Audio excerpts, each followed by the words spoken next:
The National Transportation Safety Board calling for safety checks on some of the nation's most vital bridges, including some right here in our area. It comes nearly a year after a cargo ship crashed into the Francis Scott Key Bridge in Baltimore, sending it crashing into the river below. Elijah Westbrook covers transportation and joins us live from Lower Manhattan. Elijah, we're talking about bridges that many commuters drive over every single day.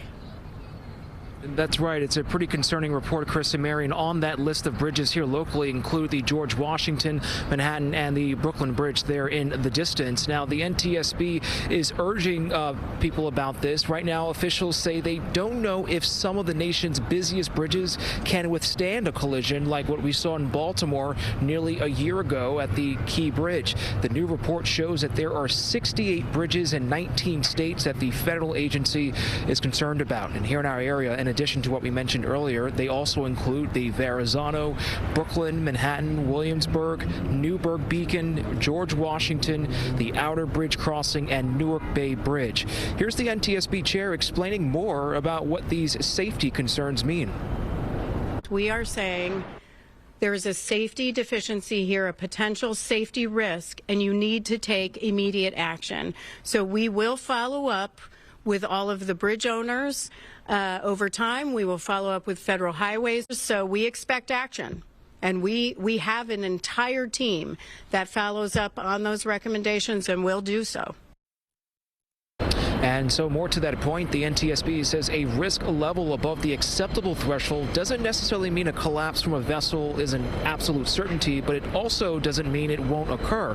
And so this report is essentially a warning to cities and states that additional measures need to be put in place to ensure that the structural integrity is there in the event of a collision. Hopefully that doesn't happen, but of course that's the very latest here in Lower Manhattan. Elijah Westbrook, CBS News, New York. All right, Elijah, thank you. For more now on this new report, let's check in with CBS News senior transportation correspondent Chris Van Cleve. Chris joins us from the Golden Gate Bridge in San Francisco, and that's another one of the bridges named in this new report. Chris, good morning. First off, so does this new report indicate a looming national crisis? These are all very important bridges we're talking about here. Chris, good morning. You know, many of these are iconic landmarks, right?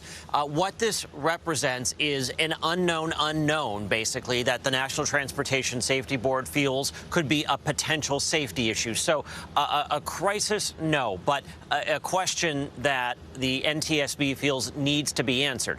Why is it important? This assessment helps a bridge operator understand what could happen if a bridge like the Golden Gate were to be struck by a large vessel. And if, when they do the math, it doesn't look good, they're over the risk limit, then there are some measures they can take. There's, in fact, the Delaware Memorial Bridge right now is building a series of man-made islands. We're going to take you there on CBS Mornings to protect the piers of that bridge from a strike from a cargo ship. So there are measures that can be taken, but if you don't know you're vulnerable, how do you take them? That's the point the board chair is making.